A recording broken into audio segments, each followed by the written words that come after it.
এই মুহূর্তে ভাঙড়ে গত 4 বছরে যে অনুন্নয়ন ও যে অরাজকতা ও বিশৃঙ্খলা আইএসএফ এর নেতা নওশাদ সিদ্দিকীর মতে হয়েছে, তা তো আজকে ভাঙড়ের যুব সমাজ আইএসএফ ছেড়ে তৃণমূলে যোগদান করেছে।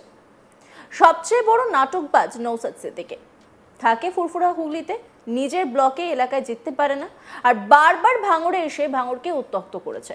আগামী দিনে 2024-এর নির্বাচন আইএসএফকে প্রত্যাখ্যান করুন, এই আবেদন জানালেন ক্যানিং পূর্বের তৃণমূল বিধায়ক শওকত মোল্লা। অন্যদিকে বিধায়ক শওকত মোল্লা বলেন, যারা তৃণমূল কংগ্রেসে এদিন যোগ দিয়েছেন তারা সঠিক সময় সঠিক সিদ্ধান্ত নিয়েছেন এবং মানুষ উন্নয়নের পাশে আছে। শওকত মোল্লা তিনি ঠিক কি বলেছেন শোনাবো আপনাদের। যারা আজকে আমাদের তৃণমূল কংগ্রেসে যোগদান করলো আইএসএফ থেকে, আমি প্রথমেই ওদেরকে ধন্যবাদ জানাচ্ছি, কারণ সঠিক সময়ে সঠিক সিদ্ধান্ত নিয়েছে। কারণ এই মুহূর্তে ভাঙড়ের মাটিতে দাঁড়িয়ে যেভাবে গত 4 বছরের যে অনুন্নয়ন এবং যে অরাজকতা বিশৃঙ্খলা আইএসএফের নেতা নওশাদ সিদ্দিকীর দ্বারা তার মদতে হয়েছে, আজকে ভাঙড়ের যুব সমাজের ছেলেরা দিনের পর দিন আজকের আইএসএফ ছেড়ে তৃণমূল কংগ্রেসে যোগদান করছে। ফলে আগামী দিনে ভাঙড়ের উন্নয়নের স্বার্থে, শান্তির স্বার্থে যারা তৃণমূল কংগ্রেসে আসছে তাদেরকে আমরা দলের পক্ষ থেকে স্বাগত জানাচ্ছি। বারবারই আইএসএফ অভিযোগ করেন যে আপনাদের দলে যারা যোগদান করছেন তাদেরকে আপনারা ভয় দেখান, আসলে তারা একটা নাটক করেন, আপনারা বিরোধীরা অভিযোগ করেন। দেখুন, সবচাইতে বড় নাটকবাজ তো এই নওশাদ সিদ্দিকী। থাকে ফুরফুরাতে হুগলিতে, নিজের বিধানসভা জিততে পারে না, নিজের ব্লকে জিততে পারে না, নিজের অঞ্চলে জিততে পারে না, এমনকি নিজের বুথে পর্যন্ত জিততে পারে না। শুধুমাত্র ভাঙড়ে এসে উস্কানি দিয়ে এই এলাকায় বারে বারে রক্তাক্ত করেছে এবং রক্তাক্ত করার চেষ্টা করছে। আমি গোটা ভাঙড়বাসীর কাছে অনুরোধ করবো যে আগামী দিনে উন্নয়নের স্বার্থে আইএসএফ নামক দলটাকে প্রত্যাখ্যান করুন, বিজেপি নামক দলটাকে প্রত্যাখ্যান করুন এবং ধর্মনিরপেক্ষ শক্তি এই মুহূর্তে গোটা ভারতবর্ষের মধ্যে যার নেত্রী হলেন মমতা বন্দ্যোপাধ্যায়, সেই মমতা বন্দ্যোপাধ্যায়ের তৃণমূল কংগ্রেসের ছত্রছায়ায় তৃণমূল কংগ্রেসের পাশে দাঁড়ান, এই আবেদনটুকু আমি গোটা ভাঙড়বাসীর কাছে করব আপনাদের মাধ্যমে। ভাঙড়ে ফের ধস নামলো আইএসএফে, বুথ সভাপতি সহ 25 জন কর্মী যোগ দিলেন তৃণমূলে। রবিবার 8ই জুন ফের তৃণমূল কংগ্রেসে যোগ দিলেন চালতাবড়িয়া অঞ্চল থেকে বুথ সভাপতি সহ প্রায় 25 জন আইএসএফ কর্মী। ক্যানিং পূর্বের বিধায়ক শওকত মোল্লার হাত ধরে তারা আনুষ্ঠানিকভাবে তৃণমূল কংগ্রেসে যোগ দেন ঘটকপুকুরে তৃণমূলের দলীয় কার্যালয়ে।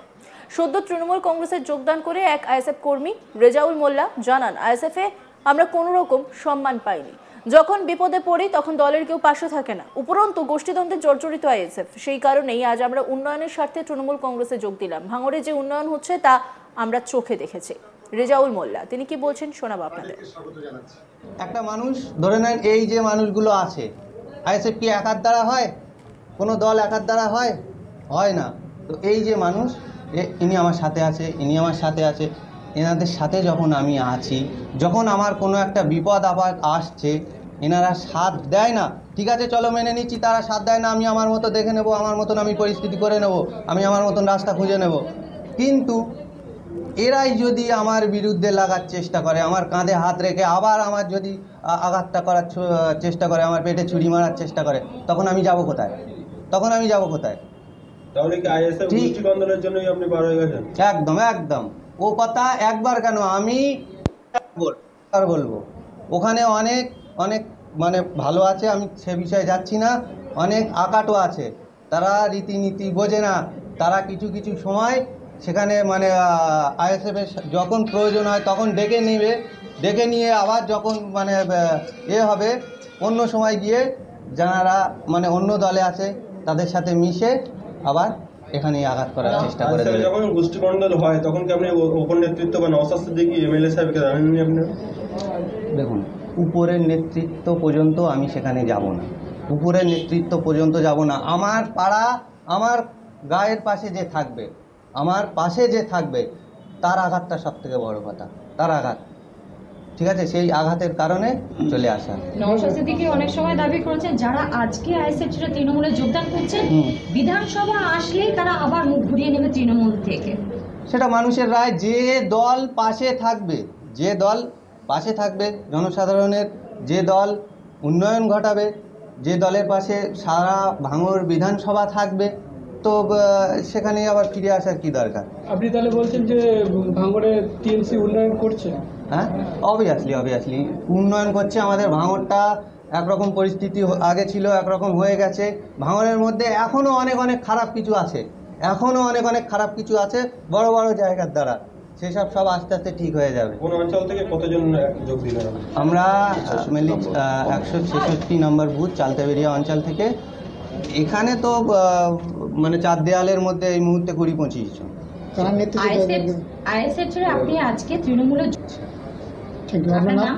আমার নাম রেজাউল। আচ্ছা, এই যোগদানের মধ্যে কোনো নেতৃত্ব ছিলেন বা কোন পর্যায়ের নেতৃত্ব ছিলেন? দেখুন, নেতৃত্ব বলতে আমাদের বুথের সভাপতি, আমাদের বুথের সভাপতি আমার ভাই ছিল। এই মুহূর্তে ভাঙড়ে গত 4 বছরের যে অনুন্নয়ন ও অরাজকতা ও বিশৃঙ্খলা আইএসএফ এর নেতা নওশাদ সিদ্দিকের মতে হয়েছে, তাতে আজকে ভাঙড়ের যুব সমাজ আইএসএফ ছেড়ে তৃণমূলে যোগদান করছেন। সবচেয়ে বড় নাটকবাজ নওশাদ সিদ্দিক থাকে ফুরফুরা হুগলিতে, নিজের ব্লকে এলাকায় জিততে পারে না, আর বারবার ভাঙড়ে এসে ভাঙড়কে উত্তক্ত করেছে। আগামী দিনে 2026-এর নির্বাচন আইএসএফকে প্রত্যাখ্যান করুন, এই আবেদন জানালেন ক্যানিং পূর্বের তৃণমূল বিধায়ক শওকত মোল্লা। অন্যদিকে বিধায়ক শওকত মোল্লা বলেন, যারা তৃণমূল কংগ্রেসে এদিন যোগ দিয়েছেন তারা সঠিক সময় সঠিক সিদ্ধান্ত নিয়েছেন এবং মানুষ উন্নয়নের পাশে আছে। শওকত মোল্লা ঠিক কি বলেছেন শোনাবো আপনাদের। যারা আজকের আমাদের তৃণমূল কংগ্রেসে যোগদান করলো আইএসএফ থেকে, আমি প্রথমেই ওদেরকে ধন্যবাদ জানাচ্ছি, কারণ সঠিক সময়ে সঠিক সিদ্ধান্ত নিয়েছে। কারণ এই মুহূর্তে ভাঙড়ের মাটিতে দাঁড়িয়ে যেভাবে গত 4 বছরের যে অনুন্নয়ন এবং যে অরাজকতা বিশৃঙ্খলা আইএসএফের নেতা নওশাদ সিদ্দিকীর দ্বারা তার মদতে হয়েছে, আজকে ভাঙড়ের যুব সমাজের ছেলেরা দিনের পর দিন আজকের আইএসএফ ছেড়ে তৃণমূল কংগ্রেসে যোগদান করছে। ফলে আগামী দিনে ভাঙড়ের উন্নয়নের স্বার্থে, শান্তির স্বার্থে যারা তৃণমূল কংগ্রেসে আসছে তাদেরকে আমরা দলের পক্ষ থেকে স্বাগত জানাচ্ছি। বারবারই আইএসএফ অভিযোগ করেন যে আপনাদের দলে যারা যোগদান করছেন করে তাদেরকে আপনারা ভয় দেখান, আসলে তারা একটা নাটক করেন, আপনারা বিরোধীরা অভিযোগ করেন। দেখুন, সবচাইতে বড় নাটকবাজ তো এই নওশাদ সিদ্দিকী থাকে ফুরফুরাতে হুগলিতে, নিজের বিধানসভা জিততে পারে না, নিজের ব্লকে জিততে পারে না, নিজের অঞ্চলে জিততে পারে না, এমনকি নিজের বুথে পর্যন্ত জিততে পারে না। শুধুমাত্র ভাঙড়ে এসে উস্কানি দিয়ে এই এলাকায় বারে বারে রক্তাক্ত করেছে এবং রক্তাক্ত করার চেষ্টা করছে। আমি গোটা ভাঙড়বাসীর কাছে অনুরোধ করবো যে আগামী দিনে উন্নয়নের স্বার্থে আইএসএফ নামক দলটাকে প্রত্যাখ্যান করুন, বিজেপি নামক দলটাকে প্রত্যাখ্যান করুন এবং ধর্মনিরপেক্ষ শক্তি এই মুহূর্তে গোটা ভারতবর্ষের মধ্যে যার নেত্রী হলেন মমতা বন্দ্যোপাধ্যায়, সেই মমতা বন্দ্যোপাধ্যায়ের তৃণমূল কংগ্রেসের ছত্রছায়ায় তৃণমূল কংগ্রেসের পাশে দাঁড়াবে, এই আবেদন। অন্যান্য খবরের আপডেটের জন্য অবশ্যই নজর রাখুন আজ তাক বাংলার ইউটিউব স্ট্রিমিংয়ে। লাইক, কমেন্ট, শেয়ার এবং সাবস্ক্রাইব করতে ভুলবেন না।